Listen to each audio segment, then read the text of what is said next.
Universidad de la UCS. Seguimos en la última parte del tratamiento a los pacientes con infarto agudo de miocardio. ¿Ok? Un paciente que nos llega con el cuadro sintomático y le hacemos el EKG en menos de 10 minutos y el monitoreo de los signos vitales y todo. ¿Ok? Y nos da un infarto agudo de miocardio con elevación del segmento SQ. ¿En qué vamos a pensar? Vamos a pensar en realizar inmediatamente lo que es la angiografía inmediata, ¿ok? Más lo que es la intervención coronaria percutánea. Siempre la intervención coronaria percutánea va de primero, chicos. Nunca va a comparar una fibrinólisis con la intervención coronaria percutánea y el tratamiento antitrombótico. Esto va de primero, siempre pensemos, pero obviamente por la situación país o el lugar donde tú te encuentras está demasiado lejos de un hospital, no lo vas a poder realizar. Entonces tienes la segunda opción de realizar una fibrinólisis, ¿ok? Y el tratamiento obviamente antitrombótico, ¿ok? Antiagregante y los potentes inhibidores de la P2Y12, ¿ok? Que es lo que vamos a utilizar y también los antiplaquetarios, que es la nosaparina, la heparina y todo eso, ¿ok? Bien, entonces, ¿qué es lo otro que nosotros vamos a utilizar? ¿Qué otro diagnóstico tenemos? Un síndrome de insuficiencia coronaria sin elevación del segmento ST de muy alto riesgo. Inmediatamente igual, tenemos que pensar en una angiografía inmediata con intervención coronaria percutánea de primera instancia para evitar si complicaciones y tratamiento antitrombótico de igual manera, chicos. ¿Qué pasa? Que aquí, en este caso, la angiografía inmediata nos ayudará a poder ubicar lo que es el taponamiento de la arteria coronaria. ¿Ok? Es un estudio muy importante que lo hacen antes de, aunado a la intervención coronaria percutánea.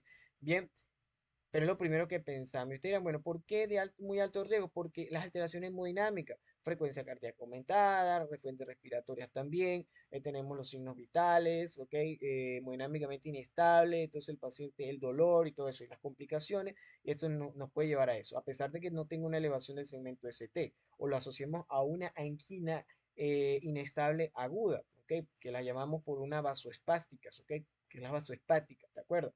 Bien, entonces, eso es una de las opciones. Segunda, tercera opción, un síndrome de insuficiencia coronaria sin elevación del segmento ST, que muy de riesgo muy bajo o muy alto, como tal, es decir, como lo vemos aquí en la imagen, o sea que está normal, está plano.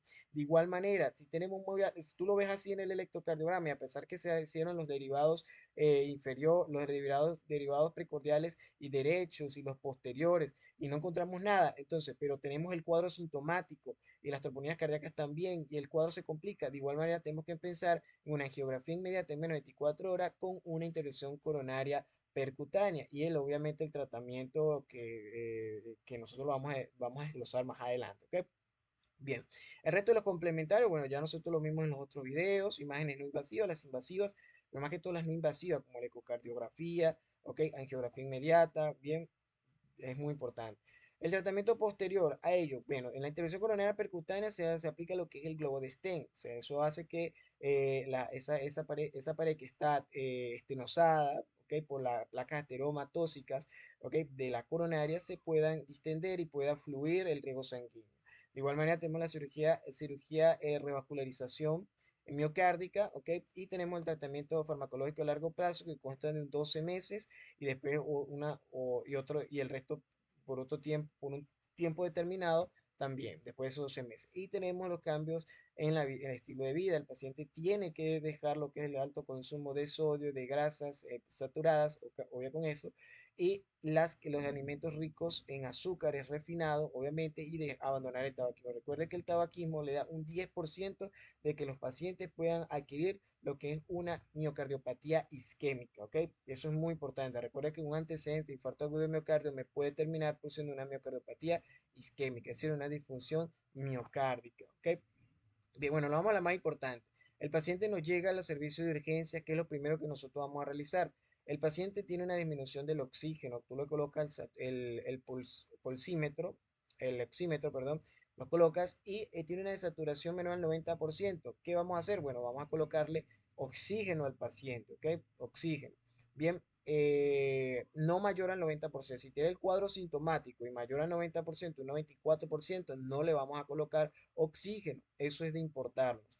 Bien, tenemos lo que es los nitratos, ¿ok? El nitrato de glicerina nos va a servir para disminuir el dolor y también para poder que esas arterias coronarias puedan dilatarse, ¿ok? Puedan como relajarse, ¿ok? Eso es importante. Si provoca una vasodilatación y así evitar que el proceso isquémico y, y lo que es la disminución de la perfusión sanguínea, ¿ok? ¿Por qué? Porque el nitrato, para darle una explicación, cuando él está en los vasos sanguíneos, se convierte en óxido nítrico, que es un potente vasodilatador, si tú lo recuerdas, eso, ¿ok? Y los guanilatos de ciclasa y la GMC ciclasa, que lo que hace es sacar el calcio del miocardio, o sea, de las células musculares y también del nódulo auriculoventricular, y lo saca al medio externo. Recuerda que si no tenemos calcio, o sea, lo saca a través de esos receptores L de calcio. Si no tenemos calcio, entonces no hay contracción, disminución del gasto cardíaco y así evita que ocurra ese proceso. Entonces, ¿los nitratos de glicerina es una opción? Sí. Si el paciente tolera la vía oral, ok, como tal, le damos unas cápsulas que son masticables, que se de absorción sublingual, unas cápsulas que vienen de 0,8 miligramos, ok. ¿Cuánto se le vamos a dar? Cada 5 a 10 minutos. Máxima de cápsula que le vamos a dar 5 cápsulas, ok. Esto va a dependencia de si el paciente lo requiere, si los síntomas persisten o si no lo tolera, ok. Eso es muy importante, chicos. Vuelvo y repito, si el paciente tiene el dolor, le das una cápsula de 0,8 miligramos, ¿ok? Cada 5 a 10 minutos. Bien, máximo 5. Si el paciente no la tolera, bueno, tenemos la vía endovenosa. La vía endovenosa, presten atención, viene de 50 miligramos en 10 ml. ¿Ok? Vas a diluir esos 50 miligramos en 500 cc de destroza al 5%. ¿Ok? Al 5%. Bien, una vez que ya está diluido, el enfermero hace esa acción, vas a pasar los 5 microgramos por minuto. Después vas avanzando a 5 a 10 microgramos por minuto. ¿Ok? Bien. Ahora, el paciente tiene otro problema, que además, o sea, hay otra cosa que tenemos que saber que de los nitratos, que estos no se van a administrar, presta atención, cuando el paciente tiene una hipotensión arterial, una taquicardia o una bradicardia, ¿ok? O que tenga lo que es una hipotensión. Tampoco en paciente que tenga una estenosis aórtica grave o una insuficiencia o un infarto del ventrículo derecho. No se pueden aplicar estos nitratos, xenina, y más que todo en 24 48 horas tomando lo que es la fosfodiesteril, tomando, no, está administrándose lo que es la fosfodiesteril esterasa, ¿ok? Muy importante, en estos nitratos no lo debemos administrar. Bien, el alivio de dolor, paciente siempre nos va a llegar con un dolor y ese dolor es muy fuerte. Entonces, ¿cómo lo vamos a aliviar? Con la morfina. La morfina es un analgésico y un sedante también, ¿ok? Y es un del grupo de los opioides, ¿ok? La morfina, ellos bloquean los receptores delta y kappa. No va a permitir que la neurotransmisión neuromuscular que se dé con lo que es o sea, el glutamato y la sustancia P, que recuerdan que es el que produce la migraña y el dolor, bueno, eso lo va a bloquear a nivel medular, supramedular, que es muy importante, y provocando una anestesia en esa zona y una sedación y puede producir euforia como reacciones adversas. Bien, la morfina nos va a ayudar mucho. ¿Por qué? Porque la morfina va a disminuir la área de necrosis. Porque recuerda que esto cuando están en la sangre estimula la liberación de la histamina, serotonina, que son vasodilatadores y provoca que esas arterias coronarias descansen y pueda aumentar el riego sanguíneo. Pero ella tiene una desventaja, que estas provocan náusea y vómito, ¿ok? Depresión respiratoria y todo que tiene que ver con la disminución, hipotensión y todo eso. Entonces, esas náuseas y vómitos que provocan no van a permitir que los antiagregantes, que lo vamos a aplicar más adelante, puedan ser absorbidos, ¿ok? Entonces es una desventaja. ¿Y cómo la utilizamos? ¿Cómo podemos quitar esa ventaja? Esa ventaja con la metoclopramida. Se dice que en la aplicación de la morfina puede disminuir la acción de los antiagregantes, ¿ok? Entonces vamos a utilizar metoclopramida y también disminuye esa acción. Bien, muy importante. La morfina, ¿cómo la vamos a administrar? Ellas vienen en ampollas de 5 miligramos, perdón, en ampollas de 10 miligramos por ml, o sea, 10 miligramos en ml, ¿ok? ¿Cómo la vamos a administrar? La dosis que nos indica, o sea, la guía de cardiología, ¿ok? Nos indica es em, de, mm, de 8 a 10 miligramos, ¿ok? Pero también Vademécum nos recomienda de 8 a 15 miligramos. Bien, entonces, ¿cómo la vamos a aplicar? Bueno, vamos a aplicar de 10 miligramos porque la ampolla viene de 10, ¿ok? La vamos a aplicar Y esto vamos a diluir 10 miligramos de morfina en 4 a 5 ml, en 4 a 5 ml. Y lo vamos a pasar, ok, vamos a pasar lentamente entre 4 a 5 minutos, 4 a 5 minutos por vía endovenosa, una infusión por vía endovenosa lenta, de 4 a 5 minutos. Bien.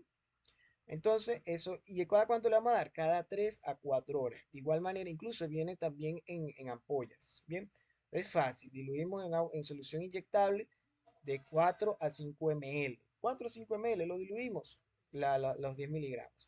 La metoclopramida para evitar, porque em, esto nos ayuda a evitar lo que es las náuseas y los vómitos.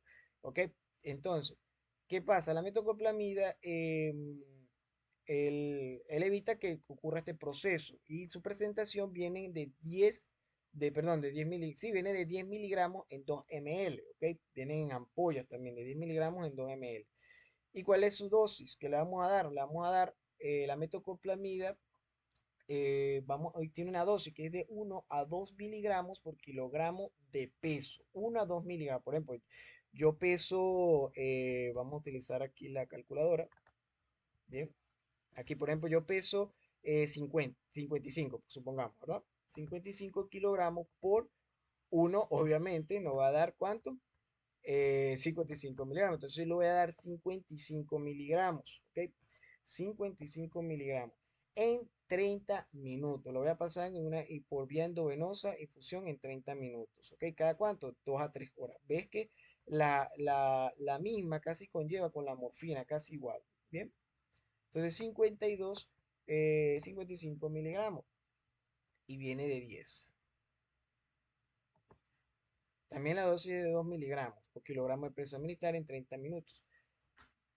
Bien, y tenemos los beta bloqueadores, ¿ok? Intravenosos. Lo más importante que recomienda la guía de cardiología del 2023 es el uso del metoprolol. Recuerden que esto es un bloqueante de los receptores beta adrenérgicos, ¿ok?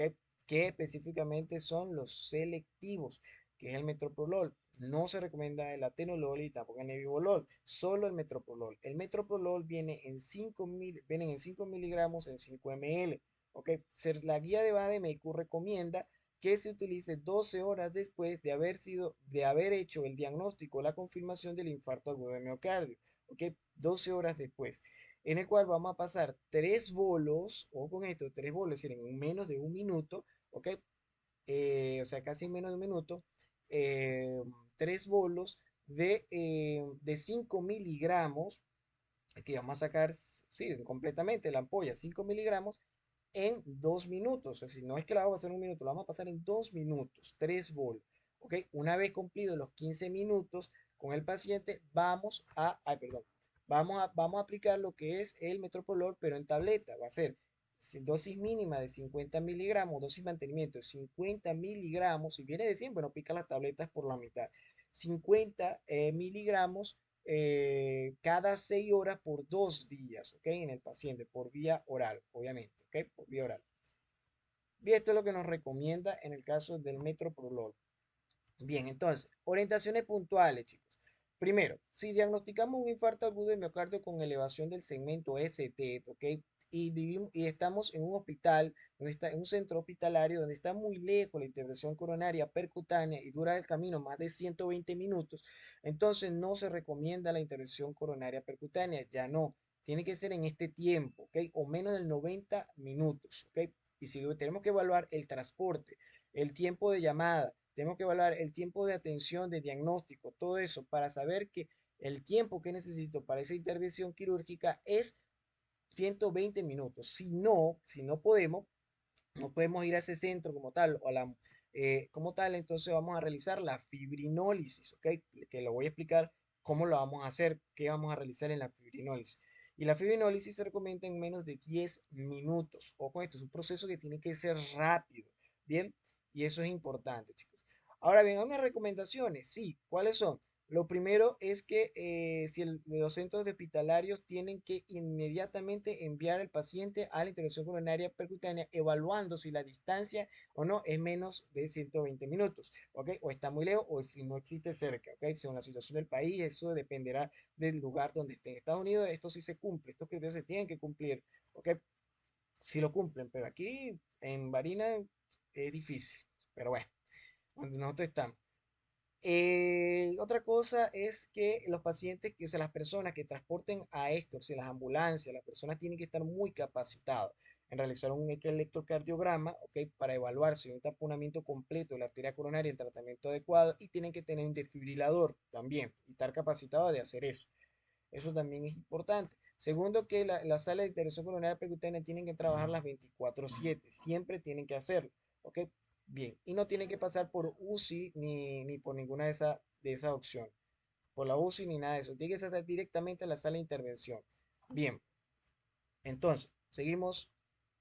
¿Qué hacemos en la fibrinólisis? En el caso de la fibrinólisis, el paciente, para hacer, tenemos unos fármacos específicos, que es la alteplasa, tenateplasa y el reteplasa, ¿ok? El más utilizado es alteplasa, ¿ok? Que es el que vamos a usar ahorita, ¿bien? El objetivo es en menos de 10 minutos. Eso se tiene que hacer en menos de 10 minutos. Recuerde, si no tenemos cercano lo que es la intervención coronaria percutánea, no podemos comparar la fibrinólisis con la intervención coronaria percutánea, porque la fibrinólisis es la primera opción. La fibrinólisis es la primera opción. Perdón, disculpe, la intervención coronaria percutánea. Perdón, se me fue la idea, ¿ok? Entonces, en pacientes de mayores de 75 años tenemos que reducir la dosis a la mitad. Bien. Entonces, ¿cómo lo vamos a aplicar? El AT-Plaza viene en 50 miligramos en 50 ml, ¿ok? Vienen en un bulbo, ¿ok? Líquido, o sea, un bulbo tiene lo que es la sustancia en soluto, ¿ok? Y el otro bulbo tiene la sustancia en solvente, ¿ok? Un solvente, un líquido para diluir. Entonces, utilizamos una cánula, eso lo hace la enfermera, una cánula de transferencia, ¿ok? Colocamos una encima de la otra entre lo que es la cánula de transferencia y vamos a diluir lentamente lo que es este medicamento. Ok, la primera dosis que vamos a pasar vamos a hacer un bolo que por vía endovenosa directa, ok, rápida, en menos de un minuto, ok, vamos a pasar 15 miligramos, es la primera fase, 15 miligramos. La segunda fase, vamos a hacer una dosis, le vamos a pasar al paciente una dosis de 0,75 miligramos por kilogramo de peso, ok, en 30 minutos, con dosis máxima, dosis máxima de 50 miligramos. Voy a utilizar aquí la calculadora. Ya va, perdón. Ay, ok, entonces, el, te decimos que es 0,75, 0,75 por kilogramo de peso, ok. Entonces tenemos 0,75 por kilogramo de peso. Supongamos que el paciente pese 60 kilogramos, ¿verdad? Entonces, nos da 45 miligramos, ¿ok? ¿Qué nos dice que la dosis máxima? 50 miligramos, ¿ok? Entonces, de esos 50 miligramos, 50 le vamos a sacar ¿cuánto? Le vamos a sacar 5 miligramos, ¿ok? 5 miligramos. Pero si el paciente no tiene ningún trastorno, lo que hemos dicho aquí anteriormente, es decir, bueno, anteriormente no lo he dicho, perdón, en lo que es de hemorrágico y todo eso, entonces le podemos dar 50 miligramos como máximo, pero estamos cercanos. O para seguridad, sacamos con la propia inyectadora, con una inyectadora vamos a sacar los 5 ml restantes, ¿ok? Del frasco. Lo vamos a sacar y nos da 45 completo, porque recuerda que es 50 por 50 ml, es decir, un miligramo, un ml. Bien, esta es segunda fase. La segunda fase nos dice que es una dosis de 0. La tercera, perdón, la segunda fase la vamos a pasar en 30 minutos. Ojo con esto, en 30 minutos, es decir, que es una infusión por vía endovenosa lenta, ¿ok? Y la segunda fase es una dosis de 0,5, perdón, sí, 0,50, ujú, 0,50 por kilogramo de peso. Ya va, disculpa. 0,50. Ya va. 0,50, ¿verdad? La segunda opción, por kilogramo de peso. Es decir, por 60, ¿verdad? Que nuestro paciente pesa 60 kilogramos. Entonces, nos dice que es 30 miligramos. Máximo, mira, la dosis nos dice que máximo es de 30 miligramos. No le podemos dar más en la tercera fase, ¿ok? Entonces, nos da justamente 30 miligramos. Bueno, el del frasco vamos a sacar 20 ml. Vamos a sacar del frasco 20 ml. Ojo con eso, ¿ok? Y vamos a pasarla por vía endovenosa lenta en 60 minutos. Una infusión continua de 60 minutos, ¿ok? Bien, entonces, una vez que nosotros ya hemos llevado cumplido este tratamiento, entonces terminamos con la fibrinólisis. Entonces, para tengan una idea, el alteplase es un activador plasminógeno, ¿ok? Es un fibrinolítico, ¿ok? Va a permitir inhibir lo que es la fibrina y así poder establecer el reflujo y poder quitar ese taponamiento de placa ese trombo que está formado en la arteria coronaria. Bien, esto no se debe administrar en pacientes que tengan todos estos antecedentes. Dice, por ejemplo, hemorragias cerebrales, ACV, que tengan por lo menos antecedentes de 6 meses, hemorragia eh, subaracnoidea, perdón, también lo que es en las embarazadas, etcétera. Mira, aquí enfermedades hepáticas avanzadas, endocarditis infecciosa, úlcera péptica activa, muy importante. Por eso tenemos que preguntar si el paciente tiene estos antecedentes. Entonces, si ustedes ya entendieron esta parte de la fibrinólisis, entonces ya son capaces de poder realizar el tratamiento adecuado en estos pacientes, si no tienen la intervención coronaria percutánea. Bien, y tenemos el tratamiento antiagregantes oral, ¿ok? Un antiagregante oral, ¿cuáles son? La fase aguda. Lo primero que vamos a utilizar, tienes dos opciones. Vas a utilizar primero es la aspirina, ¿ok? La aspirina es un antiagregante, perfecto, y también conocido como el ácido acetil salicílico, ¿ok? Esto viene en una presentación de 75, de 100, 150, 300 miligramos, ¿ok? Pero, ¿cuál es la dosis de carga que le vamos a dar al paciente?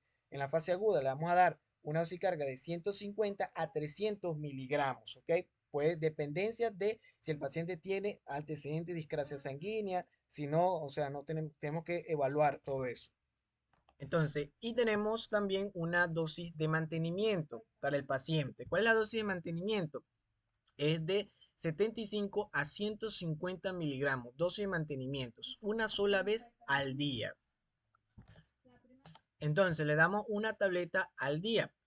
Ahora, hay un tratamiento que se puede adicionar aparte de la aspirina con los potentes inhibidores de la P2Y12, ¿ok? Que recuerda que esto es una proteína que se cuenta en la plaqueta que ayuda al ADP para que las otras plaquetas se puedan unir una tras de otra. Entonces vamos a diluir ese trombo, ¿ok? Eso es importante, romperlo, pues. Que es tres fármacos, el clopidogrel, el pasugrel y el ticagrelor. ¿Ok? El ticagrelor es el más utilizado y es el que utiliza en cualquier variante, ¿ok? El cualquier variable. ¿Cuál es la dosis de carga que le vamos a dar? La dosis inicial. ¿Cuál es la dosis?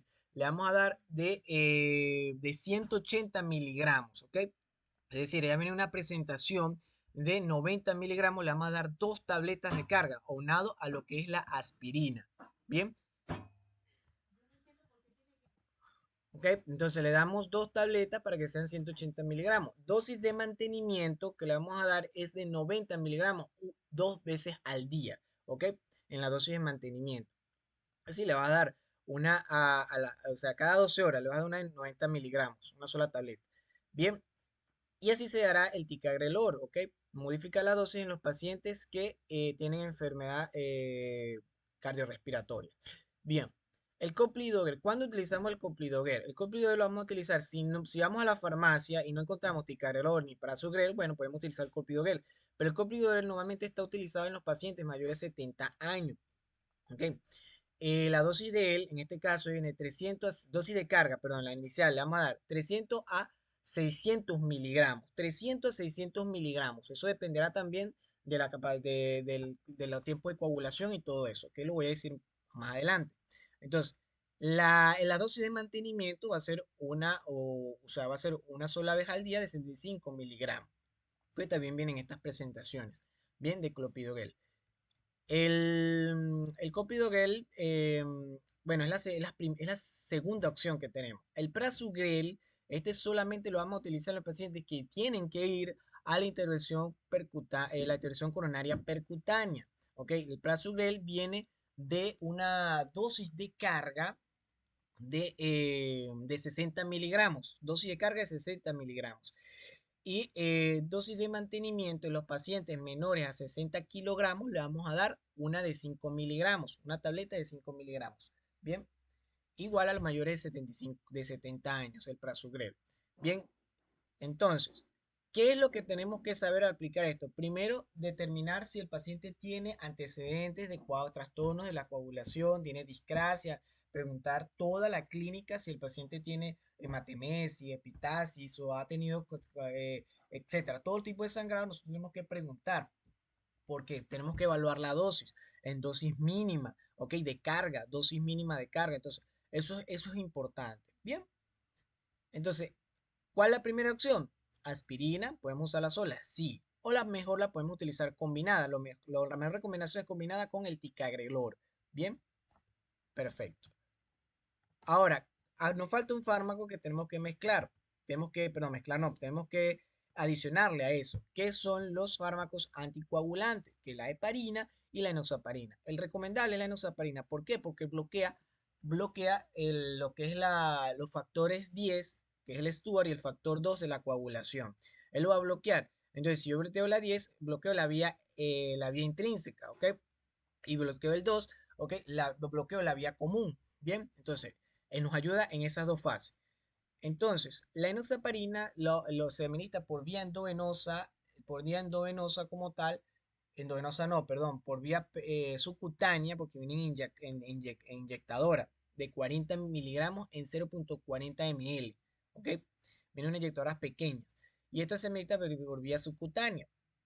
Bien, esto varía mucho, las dosis son muy variables, ¿ok? Pero lo más importante es que cada caja viene dos inyectadores. ¿Cuál es la dosis? Vamos a aplicar 1 miligramo por kilogramo de peso, ¿ok? 1 miligramo por kilogramo de peso 2 veces al día, ¿ok? Obviamente aquí tenemos que realizar el aclaramiento de creatinina y si es menor a 30 por minuto, como 30 mililitros por minuto, que es la ecuación de Crofts-Gaul, Cold Cold ¿ok? Tenemos que disminuir lo que es la dosis, ¿ok? A 1 miligramo, o sea, 1 miligramo por kilogramo de peso, una sola vez al día. Entonces, ¿cómo se hace? Bueno, eso es que bueno, lo hace la enfermera, pero ella viene inyectadora de manera subcutánea, tú agarras cercano a la línea de Spigen a nivel abdominal, un poco, y ahí se lo vas a aplicar en la parte abdominal. Bien, bien, aquí, bueno, durante mínimo de 2 días. 2 veces por vía subcutánea, viene inyectadora. Bueno, y acá tenemos la biografía, chicos. Aquí tenemos guía de la Escuela de Cardiología, ¿ok? 2023 sobre el infarto agudo de miocardio, los síndromes coronarios agudos. Bien, también me fijé de algunos trabajos de la Sociedad Europea de Cardiología, ¿ok? Bien, chau, chau. Bueno, aquí observen ustedes la intervención coronaria percutánea con la angiografía. Vean dónde está el proceso isquémico. Acá, aquí. Y una vez que se introduce en la parte quirúrgica, mira cómo se restablece otra vez el flujo. Muy, muy bueno. ¿Ok? Un ejemplo del proceso.